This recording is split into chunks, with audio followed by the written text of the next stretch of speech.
On the show today, we're talking with people whose biggest headache also happens to be their best friend. Our next guest has a friend who gives him no end of worries. Welcome, Ryan.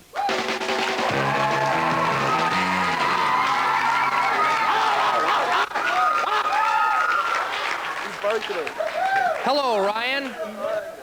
Hey, what's up, John? How you doing? I'm doing fine, man. What can you tell us about your friend? Jamie. Yeah, Jamie. Well, what can I say? The guy's crazy. He's the kind of guy that you say, let's go to Mexico. He'd say, all right, when do we leave? You know, he hitchhikes like a madman, and it worries me, frankly. John, you know, I'm afraid he's going to wind up in a ditch somewhere. And I know exactly what you're saying. So tell us about some times when he's hitchhiked and what's happened. Well, he went and saw Neil Young up in Barrie, and he hitchhiked back from Barrie to all the way from Milton. That's where we're from. And he used a donut box that said Toronto on it, and he made it back okay. He's met a lot of people hitchhiking. He's had a lot of uncomfortable encounters with some people. So when did he start hitchhiking? I think, in high school at some point, I'm thinking like grade 10 or something, he just missed the bus and said, oh well, put his thumb out, that was it. And you're being actually serious when you say this worries you. It does worry me, you know? Like, I used to be into it myself, but like, you know, I got a vehicle, but he still about me doesn't have a vehicle. So, you know, he's got to hitchhike, he's got to get around, and, you know, I'd prefer it if he found another way to do it. You ever told him if it sure have. worries you? I'm going to tell him right now. What does... Ryan set the tone, so let's bring Jamie out here. Jamie!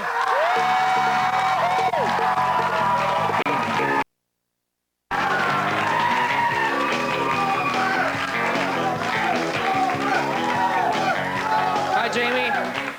How you doing, Jamie? Hey, John, what's up, man? Not much, man. It's good that everyone comes out and asks me what's up, because it doesn't really change. Nothing. For the record, nothing. Nothing's up. So when did you start hitchhiking?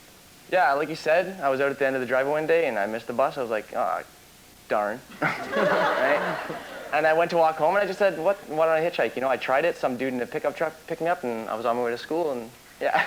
So first of all, tell me where you guys live. You live in an urban center? Or it's kind of in Milton. Yeah. Okay. So I'm guessing that it's more rural?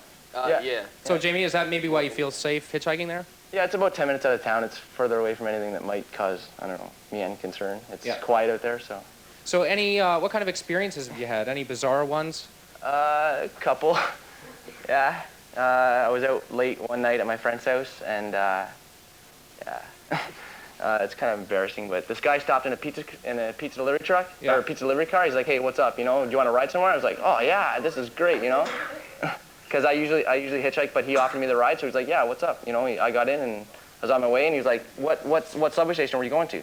I told him, you know, Royal York. He's like, are you dreaming? I'm like, I don't know, you know. And he takes me on this 45-minute joyride across Southern Ontario. I don't know where I'm going, and he didn't tell. What's that? How long should the ride have taken normally? 10 minutes probably. And I asked him questions like, hey man, where are we going? He's like, kept driving, man. Didn't listen to me, and he stops the car. He stops the car and he says, get out, right? I'm like, thanks, man. I get out, I step out of the car, and I look at him. I said, do you know where I am? And he goes, no, man. See you later, and he was gone. Well, Ryan says he's concerned about you doing this. Are you worried about it? Not really. I mean, if you take the right precautions. I mean, if some car picks up or comes by, it's, you know, Adam and Steve, I'm going to say, see you later, you know? Yeah. But, yeah, I mean, no, I'm not... I'm not too concerned. You just have to take the right precautions. Know where the door, and make sure you're not getting in a car with more than 2 people. You know what I mean? Check them out. I've turned down rides before, so just take the right precautions, and who cares? So if you moved to an urban center, would you still hitchhike? Probably not, because I'd be where I needed to be, right? I only hitchhike. You have your license. Hey man, relax on my license. Okay. Dr. Mortimer, Ryan and Jamie, what do you think? More aversion therapy? Well, that's hydro-aversion therapy. Yeah, I think I should write a book about it, you know. Well, why not? We'll give it a try, huh? Okay, hydro-aversion therapy. Let's see it. Just show me your hitchhiking technique, okay? All right, just go like this and show a little bit of leg. Down some! Down some! Down some! Dr. Mortimer, are you sure that's going to work? Well, you know, it'll scare them anyway. I see. Wouldn't it take a negative experience hitchhiking in order for you to stop? Well, I suppose. I mean, I get close sometimes, but nothing ever really scared me that much. Nothing bad has happened. Sorry, the question was? I think you answered it very nicely, and it works out well because